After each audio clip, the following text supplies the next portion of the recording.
Welcome to Red Sound Review. Hello, Greg. Hello. Hi, Lou. Willkommen. What's going on, everybody? Doing good. Good, great. So today we're going to do Kiss. Yes. Right? Actually, this was supposed to be Screams from the Grave, but you know what? It's now Red Sound Review because I already That's stopped fine. Yeah, that's fine. I We're wasn't gonna going do to Kiss. correct you. I was like, no, but yes, music from the Elder, which was an unfortunate misfire for them at the time for a bunch of different reasons that we'll get to that shortly. But it's a great record. It's got the record son of a bitch. Is that Japanese? No, this is actually the 2014 remaster they did, which was... It's actually, even the original Japanese vinyl doesn't have the full track listing in the sequence. So this was the first time it was released on record with the proper track listing. They had previously done it on the 1997 CD remasters. Yes, which is the one I have right here, which actually I got from you, believe it or not. I believe it. You remember we traded CDs a long, long time ago? Yep. I had the original CD pressing that I bought in '95 that had the track listing the way the label wanted it. Yeah, that's how I always heard it. Remember it.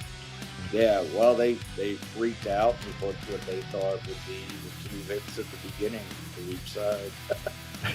Yeah, it's very strange. But before we get into the Elder, A&E just showed the biography show of Kiss. You guys watch History, it? Part 1 and 2. Yes, I watched it. You did not watch it, though. I have no desire to watch a fluff piece on Kiss because I know it did not have the involvement of the original quartet. It was a Paul and Gene special, again, pushing their narrative, pushing what they want to sell to Kiss fans, especially the casual nut swingers, as a fellow podcaster on the Rat Side Review Network would call them, and I want no part of it. I've wanted no part of Kiss ever since they replaced Peter with Eric Singer in 2001 and put him in Peter Criss's makeup. Well, if you would have watched the biography, you would know why. I do know the story why. I just thought it was disingenuous to put a replacement Kiss member in an original Kiss member's makeup. And regardless of how talented Eric Singer is, and I think he's a very talented drummer. I love the work he did with Black Sabbath. I love the work that he did with Alice Cooper. I love the work he especially did with Badlands. I even love Revenge. But you can't sell Kiss to me today with Eric Singer in the Catman makeup and Tommy Thayer in the Spaceman makeup. I'm sorry, you just can't. Yeah, we've had this discussion before. Yes. And besides, I don't have cable, so I couldn't watch it. You don't have cable? No, I'm not.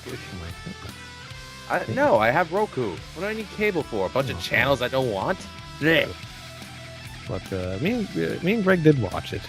Yep. I did enjoy it. I don't mind the Eric Carr and Tommy Thayer thing. It is what it is. Kiss is ending anyway. So Singer, not Carr. Carr was the fox.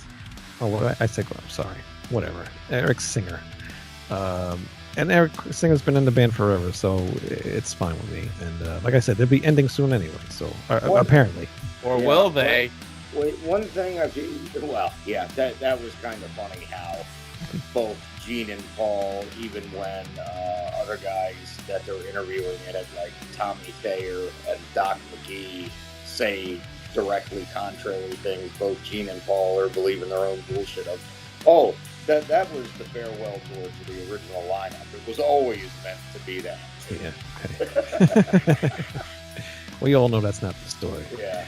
But that was the last time I saw them. I saw one of the last shows Peter played with them. But, I did, even though Gene didn't agree with him when they were doing the interview piece sitting next to each other, Paul addresses the whole disingenuous thing and all that, and doesn't even really try to fight back with the fans about it. He just kind of shrugs his shoulders and said, "We had a tour of Australia to finish. What are you going to do?" Yeah. You got to make money, man. Continue to keep rolling.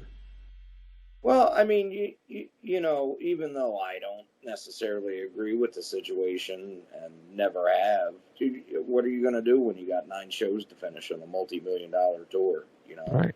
Yeah. It's your obligation to finish that out to the fans. That paid. Right. I will say this to credit that lineup of Paul, Gene, Ace, and Eric Singer. I did hear that live album from, I think it was from Australia. No, it was from Tokyo. It was one of those 2 places, but they just released it. The band sounded amazing. Like probably the best they had sounded since the reunion tour, you know, first launched when they were firing on all cylinders. So I'll give them that credit. And again, I'm not taking anything away from Singer and Thayer as musicians. Just, you know, I do know one thing, that they tried to pass off that fans weren't buying Eric Carr as the Fox and and Vinnie Vincent as the Yonk, which is a total load of bullshit. Because you're telling, okay, maybe in the States it wasn't selling as much because you were so overexposed, but tell that to the 200,000 people that went to go see the Creatures of the Night tour in Brazil. I mean, well, that even that though, that even discussing that point is just a scapegoat. I was mentioning this to Wayne before you came on. I think takes away from the real fact, because yes, they were just as popular as ever in Brazil and Europe and places like that. Where that 10th anniversary Creatures of the Night tour did great. You know, they look at the makeup. Although making this drastic change for a few albums, especially with a concept album, and then trying to flip back like everything was fine and they were just going to forgive you, was a stupid move. But they had given their main fan base, the American fans, a giant middle finger 2 years in a row. No tours, you know. They should have toured behind the Elder, and I don't think they would have fared as bad as they did on the Creatures of the Night tour. Well, not only that, but Unmasked, they only did 1 American show, and that was at the Palladium to introduce Eric Carr. I know that. That's why I said 2 years. But still, I think, even though I don't agree with that idea either, I think they would have been able to get away with that if they had toured behind the Elder. Because there's songs like The Eye and don't confuse them with King Diamond. No, that we'll get sued. Fine live for Kiss during that time. You know, they could have done something similar like they did with the Unmasked songs on that tour in New Zealand. Yeah, but what I love about The Elder is the cinematic experience that one gets when they listen to the album in the order that it was meant to be released. Although I do have a soft spot for The Oath being the opening track, because that's how I remember it. But all right, it sounds really cool as an opening track, but it was killer. It was like Kiss goes power metal. Oh my god! Yeah, but just to finish up with the documentary thing, there was a lot of talk about Paul Stanley's ear, which I didn't know about at all. But that seemed to go on from the first part and a lot onto the second part. There was a lot about his ear, so it was kind of interesting to hear about that. And it's nothing. Rosebud. yeah, but they just gloss over Eric Carr's cancer. I know. Yeah, they're kind of just like, it happened and it went away. They've diminished his role in the band so much, and it's sickening. It really is. It was really sad to watch Bruce's interview parts. I mean, he really kept them going for the 12 years he was in the band with all the half-assed material they were turning out. His playing was great. Is Bruce sick or anything? Because he looked very skinny. No, he's just 70 years old and trying to keep thin. I mean, I didn't realize he was 70 years old already. That's crazy. He's also probably going through a bout of depression because he lost his brother Bob a couple of years ago. Yeah, that's probably true. But the other thing I did that came up on the biography was there was some videos that never got released, and Greg, you just mentioned it. Yeah, I didn't know there was an unreleased video for I don't think that was on those Kissology DVDs, because I swear that's the first time I've ever seen footage from that. They were never released. Someone bought the master reel and actually released it on YouTube. And I actually remember seeing stills of this in a 1992 issue of Hit Parader that had a huge double-page fold-out poster of Kiss. And I remember there was a photo of Ace playing that same Explorer, although it's not an Explorer, but that same model guitar in it. And I was like, when did this happen? Because he was wearing the Elder/Creatures jumpsuit with the shorter cropped hair. And I was like, I don't remember this being released, but that's where it came from, and it got released. And it's a pretty cool looking video. Definitely a timepiece for 1981. Right. Yeah. Yeah, you can see the little clip of it, but it's interesting to find out stuff like that, and also too how when they were recording the Elder, they were actually into doing it. They knew it was going to be something different, and probably people weren't going to like it, but they actually seemed like they were interested in doing it, and unfortunately, it just did not sell well. But I think a lot of it had. Oh, sorry. What? No, I was gonna say I think a lot of it had to do with the influence of Bob Ezrin. Right. Well, yeah, it was mostly his album. Gigantic egos, and Bob Ezrin's cocaine decisions definitely make it the grandiose album it is. But... Cocaine's a wonderful drug. And you had to be on cocaine to make The Elder. I think it worked better for him here than it did on Destroyer, honestly. Yeah. And also, too, I did not know that was Paul Stanley's hand on the front cover. You know what's funny about that? They like denied that for years, and they still kept trying to, even after the pictures from the photo session leaked out. Yeah. Because they were trying to keep this illusion that was some real door on some church in downtown New York. And it's not. It's a prop they had built. Yeah. But it's cool. And even Paul Stanley was saying, this is the most generic looking Kiss album cover. And it kind of is, but it's cool because it's, it's part of a story. It makes it look like there's a story to this whole thing and what's behind that door, and it's cool. It stands out compared different to the rest of them. Yeah. Right. That definitely shows there's going to be something different. In Japan, though, they did replace the cover with a bunch of live shots of the band. Oh, really? Yeah. Interesting. That's kind of weird. And they added a photo of them. I think it was in that neon lit room where they had lights, basically similar to the Killers cover. Yep. Okay. It was the same photo shoot. I've seen that. Yeah. But like we've all been saying, there's two different versions. The one we're going to review is the one that's the real track listing. The way it's supposed to go: Fanfare, Just a Boy, Odyssey, Only You, Under the Rose, Dark Light, World Without Heroes, The Oath, Mr. Blackwell, Escape from the Island, and I. So if you want to listen to the album, listen to it this way. I think this is the best way to listen to it. I mean, I liked it the other way because The Oath started it off like we mentioned before, and that's a really cool opener. But this tells the story, I mean, it starts off very slow. I mean, the first half of the album is slow. You got pianos going on, you got orchestras and all this stuff. But it's interesting to hear Kiss doing this kind of stuff, Yep. Now there's a lot of brilliance and some very great moments on here. This is probably the best, most creative Ace Frehley ever got with his guitar playing. Yeah, a lot of people have been saying that lately. He does a lot of different neat things here that are kind of outside of his wheelhouse, basically, compared to what he did in Kiss before and even what he did solo and in Frehley's Comet. I don't mean he's generic, but he very much sticks in that generic hard rock type sound. He's very good at what he does, but he doesn't generally take a lot of chances with what he plays. But he does here, and even though he hated every second of recording this, he really puts his all into it, and it comes out beautifully. And you also get a neat clip of Eric Carr, who plays the acoustic guitar on Under the Rose, which he had a hand in writing. Oh, very cool. Yeah, Ace is definitely known and notorious for using and abusing the minor pentatonic scale in every guitar solo he's ever done.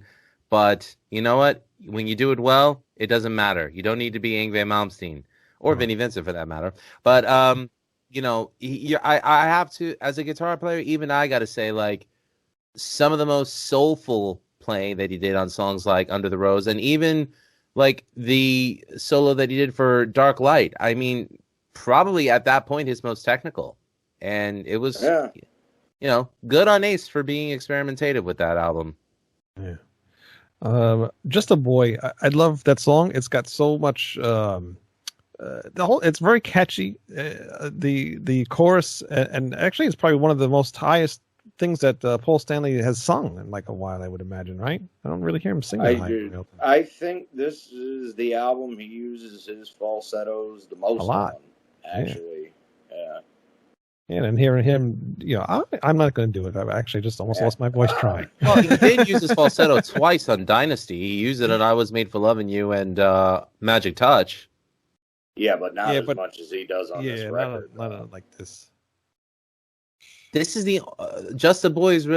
Just a Boy and the Oath. Actually, yeah, you're right. Okay, yeah, it's evened out. Yeah, there's a lot of voice changes on this album. A little bit on Odyssey too, I think. Oh, Odyssey, yeah, he's like got a deeper voice on that song. Yeah. He doesn't ever sing like that either. So it was cool to hear him. Operatic. I love that song. Actually, he sang it the way that the songwriter Tony Powers actually sings in, because he actually released a video clip of that on his YouTube page, where it's the original version of Odyssey with him singing on it.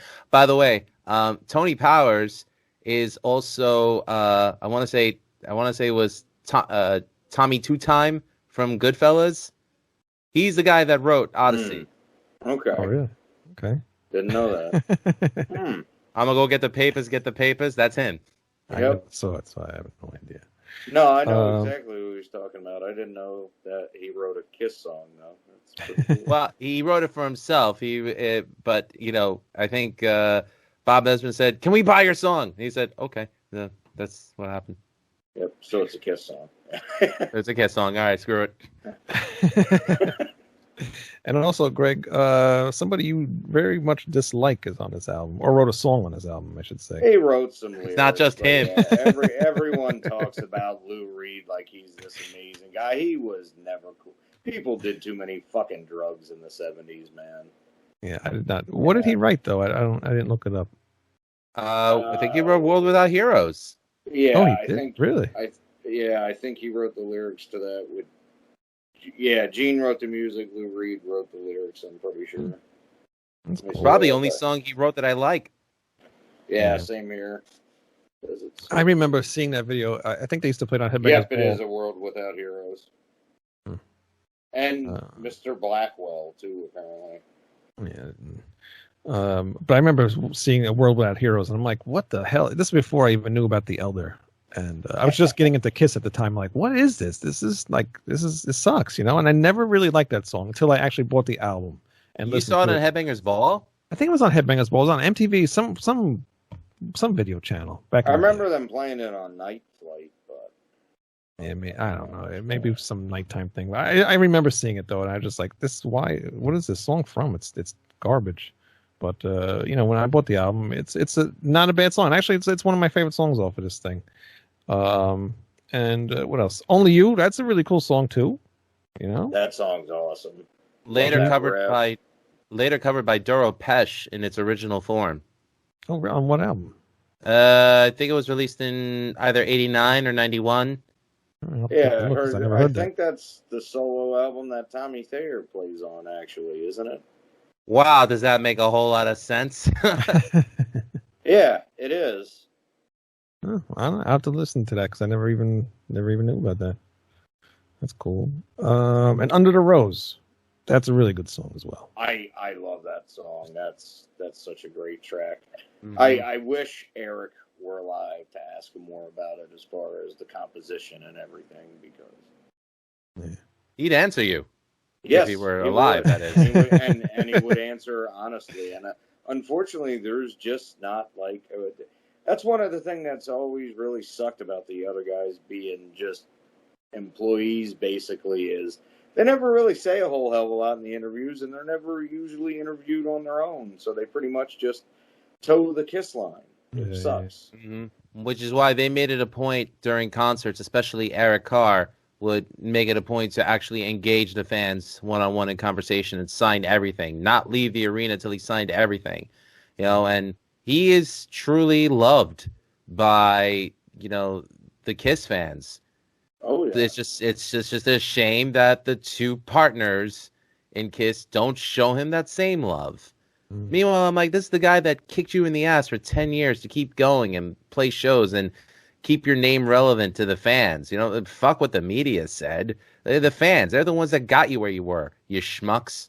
Yeah. The only thing that does suck is that Eric Carr did start on this album. You know, this is kind of like a album for him to like shine through on, because he doesn't really do much on here, I don't feel. Well, The Oath. Well, he does on The Oath, but that's like one song, and then he wrote the Under the Rose song. But Oh no, I think his drums sound great on here. they do. They're awesome. thundering. I think it's awesome. But for him to really show what he can do, it's kind of hard for people to get into that or know what he's about, you know, on this. And an unfortunate fact, that's not Eric playing on I.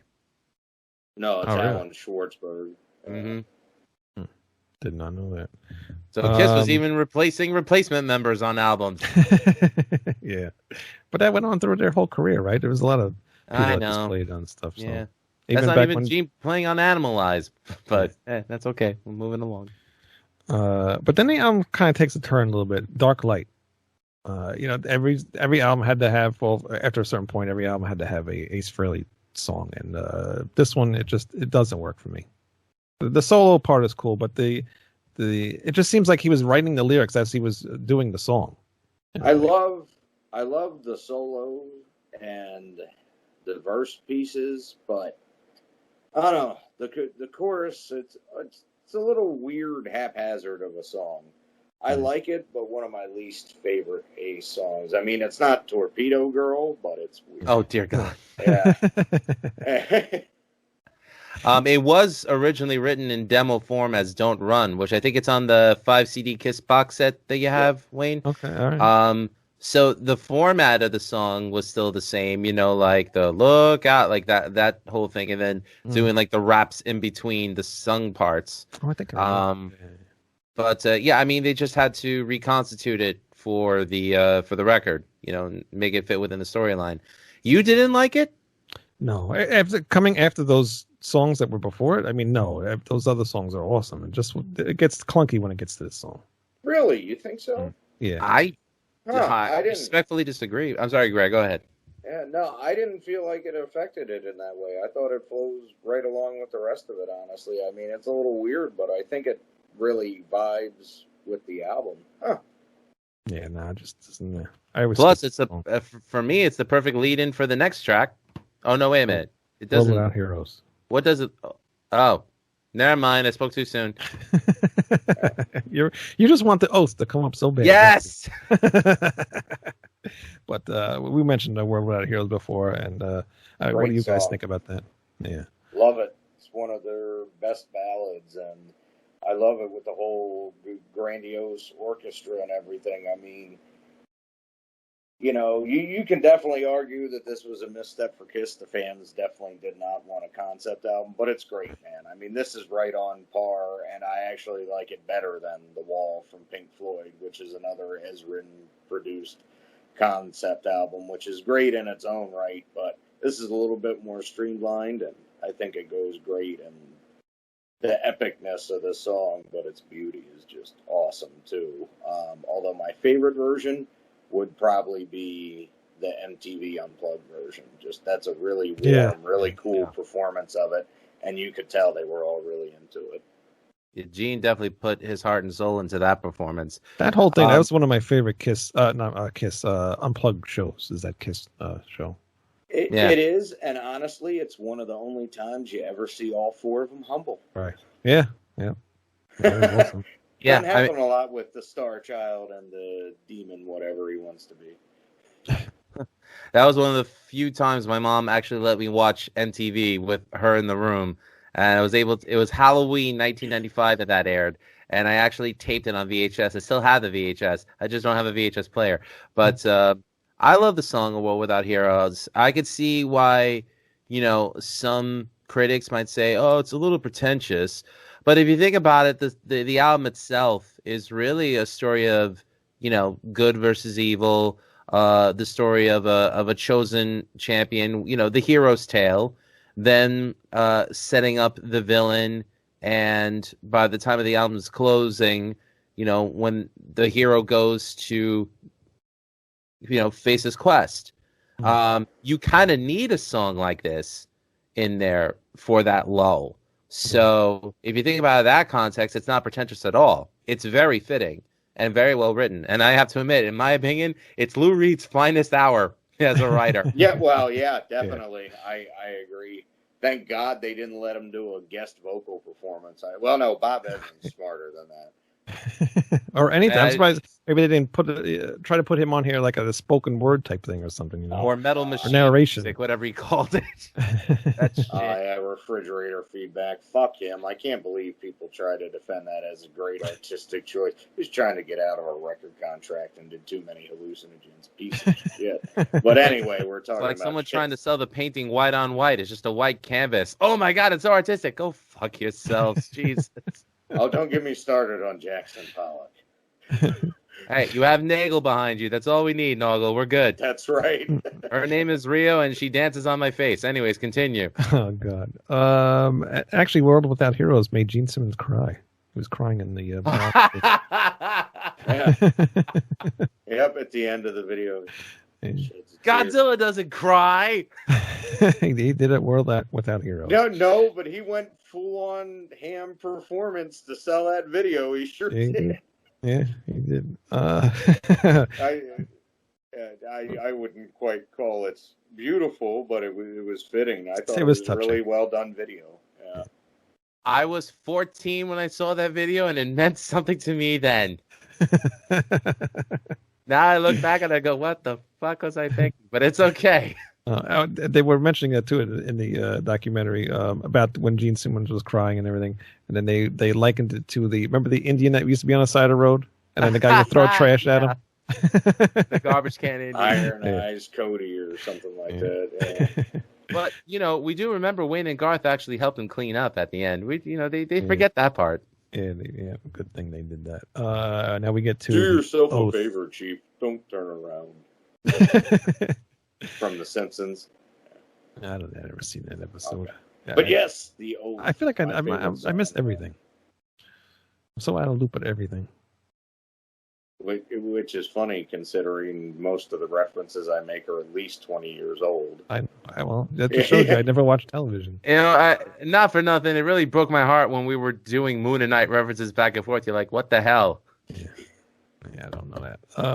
This is me giving you the finger as far up as I am doing this as hard as I possibly He does it all the time. Neil, the drum solo of life. The Oath. You've been waiting for this. I've got my rock. I guess we're not going to get to it. Prepare for a moon spanking. You drop those sweatpants, fat boy. The Oath, the greatest song on this album, in my opinion, and one that they actually brought back for the Kiss cruise, not once, but twice. Yeah. It's such a great song. Just power metal, like we said earlier, very power metal-ish type song. Maybe this is actually the first power metal song. Could this be? This was released in what, 81? So who cares about power metal? It's fucking powerful hard rock and Kiss, man. Kiss plays rock and roll. Get out of here with your Man of War loincloths. We're dressing up in garish costumes and promoting soundtracks to movies that don't exist. Someone please turn this into an animated feature. Netflix should put plenty of dumb shit out there that dumb teenage girls like. Come on, give the Kiss fans a chance. Actually, there was a GoFundMe for someone in the UK to make a film of this. His name is Seb Hunter, and I don't think he reached his goal, unfortunately. Yeah, that was a while ago. Fund it, Gene. Yeah, you think they can afford it. But do it. I might actually buy something Kiss related again. It was his grand idea from his dream he had. It should mean something deep to him. That's right. But what an awesome song. It always fit as that first track, but it's towards the end. But great song, and Iced Earth covered it too, and they did a really good cover of it as well. The Oath? Yep. When? On Tribute to the Gods. No, they didn't. They did Creatures of the Night. I'll erase that. They never mind. Sorry, I didn't mean to blow up your spot. You could have just went along with it. Yes, they did cover The Oath, and it was good. I knew it. Somebody did cover The Oath though, and I can't think of who it was. I don't remember, I swear somebody. But I know. I think you're right. I think someone did. I know. I've heard it. Well, it doesn't matter. But then after the oath, again, the album falls apart for me. Mr. Blackwell. I don't like this song at all. It just doesn't fit with the rest of the album. It's just kind of like Dark Light's kind of just out of like nowhere kind of thing. It fits with Gene, his persona. I think it's not bad to introduce the villain. It's kind of a funky, funny song. It's definitely not my favorite from it, but I don't dislike it. I just think it's funny that if you think of the flow of the lyrics, it's very comparable to Calling Dr. Love. Yes, it is. Yeah. The fact that, even though I'm full of sin, in this song he says, I'm a sinner who just loves to sin. The flow is exactly the same. Yep. Even the inflection on how he says the verses during those parts. Yep. By the way, there's one thing I wanted to interject real quick. If anyone wants to hear a good cover of a song off this album, check out Black Anvil. You can find it on Spotify or iTunes. My friend George Fullen, the producer that I interviewed on my show, produced Black Anvil, and they did Under the Rose for one of their more recent albums. It's pretty good, and they actually sing on it. I enjoyed it. Oh, cool. Yeah, it's a good song. Snowy Shore covered the oath. That's why I remember that. I got to find that. Yeah, it's yeah, on, but I have it's to on check there. that out. Yeah, it's out there. It's pretty good. Escape from the Island. Just cool little instrumental. Like, this is the one song on here I feel only works within the context of the album, though. It's almost just a little throwaway little interlude otherwise, but I like it. Serves its purpose to build up into I. Yeah. I agree. I actually saw a video version of this. Someone they interspersed footage from the Unmasked tour with footage from Escape from New York and put it to this video, and it actually worked. Huh. That's pretty interesting. And the end of the album, I Believe in Me. What a great, uplifting ending of an album. Really great song. Yeah, I like it. I mean, it's a great ender. Nothing really else to say about it. Just it's a good song. Yeah, it would have been great for them to do live. It's got that perfect type of fist pumping chorus to go along with it.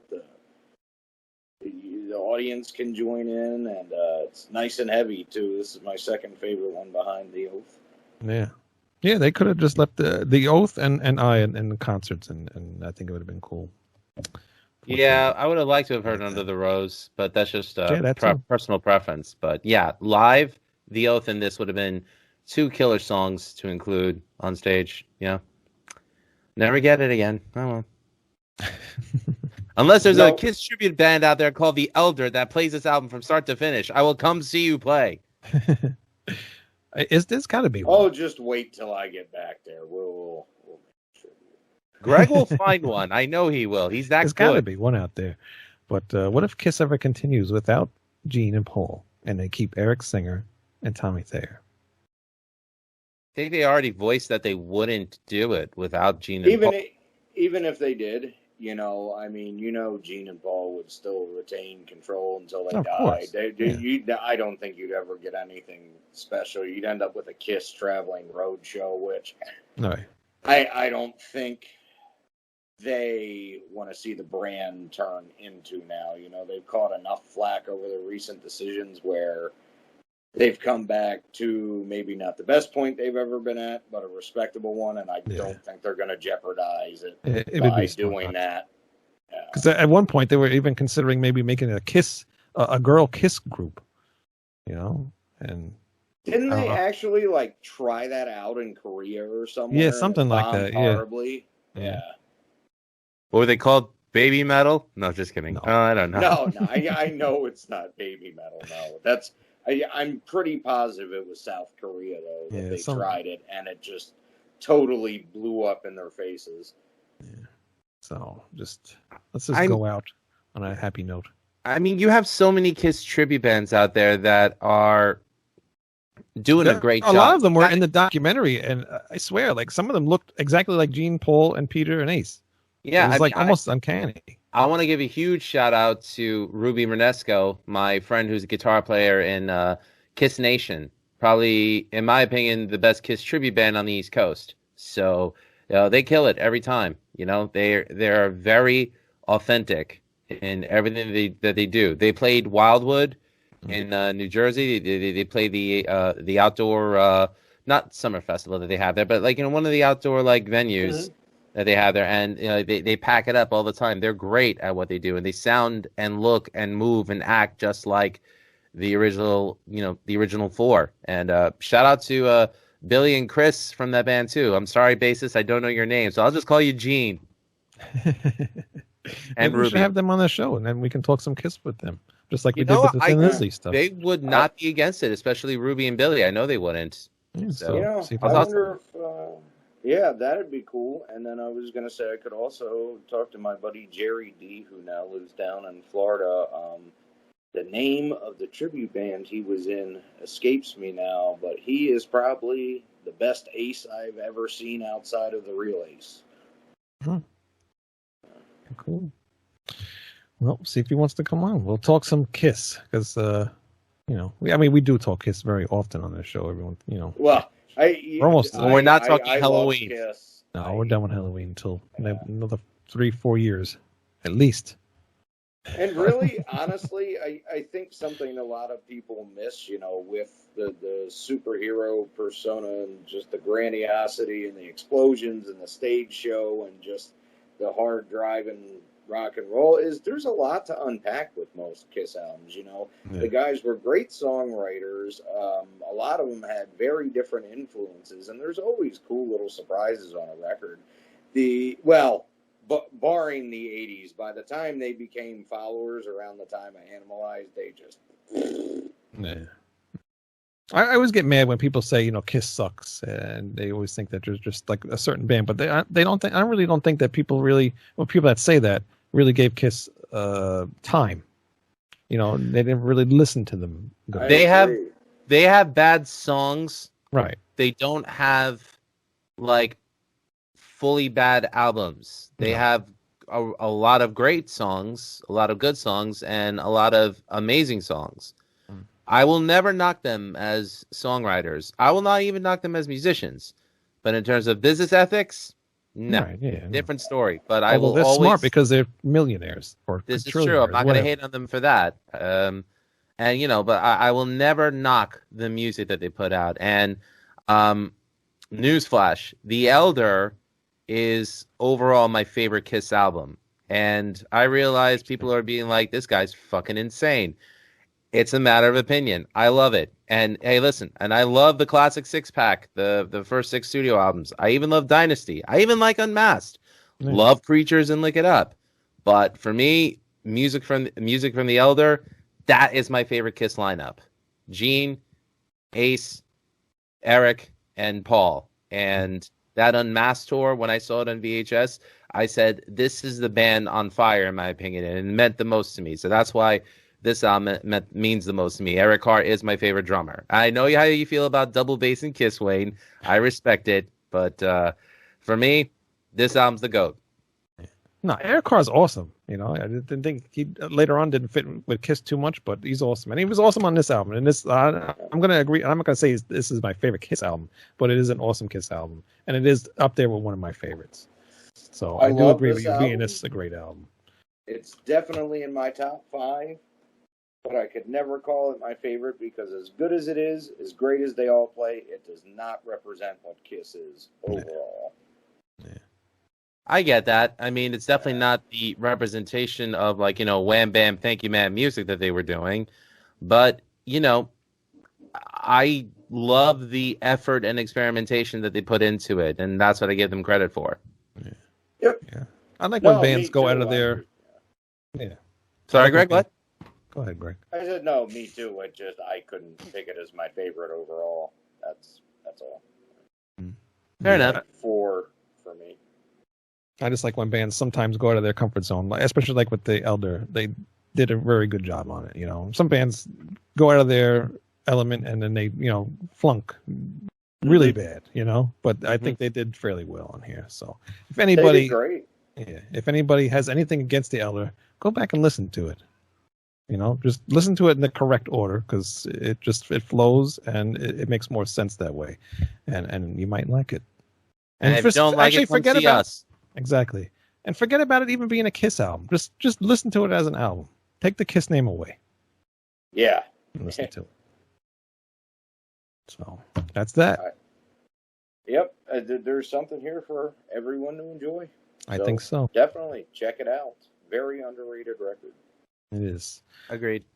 Yep. Lou, where can we find Music is Life? MusicIsLifePodcast.com. And as always, you can find me with my homies, Wayne and Greg, on RatSideReview.com. And real quick, because this is the first episode that we're doing after our Halloween debacle, retrospective, just want to give a big shout out to the Instagram pages, Halloween Fan Club and Sasha Gersner Fan Club, for all the love and all the attention that Ratstar Review and Music is Live podcast have gotten in the last week alone. You guys freaking rock. Same. Pumpkins United. Thank you for everything. Yeah, and definitely you helped Lou get some more subscribers, which is awesome. You broke us to 600. And you broke Ratstar Review to 600. That's awesome. Thank you. And we really appreciate it. So, I really appreciate everybody, liking and commenting. It's fun. This is the way I want things to be, because I can communicate with our fans now. That's great. And a shout out to Celio Azevedo. Yes, Celio. If he were here right now, he'd probably say, I like this album. It's not my favorite, but I like this album. Love you, Celio. You're awesome. Thank you. Yeah, no, Celio's been great. He's helped us out a lot, actually, since he's been talking to me and stuff for the last few weeks, really. Yeah. And I really appreciate everything he's done too, because he's had some of his friends and people that know him from his YouTube channel as well to subscribe to ours. So thank you very much, Celio. And again, thank you everybody who has subscribed to Rat Salad Review. And you can go to ratsaladreview.com. You can find us on iTunes, Spotify, Stitcher, all the podcast networks you can dream of. And please hit subscribe on YouTube. And we will see you guys next time. Next week. Maybe next week. I don't know. Actually, I will be on vacation after this week. So he's going on vacation. I'm going on vacation. So I don't know what's going on. So that's why I say we'll see you next time. Find me in Dutch country. Watch out for the Amish. Ladies, he has a butter churn fetish. I'm going to come find all you puppy mills. I'm going to break all the dogs, and we're going to sing Born Free while we're singing it, while doing it. All right, watch out, puppy mills. See you later. Bye. Born Free. You should take an acoustic guitar with you.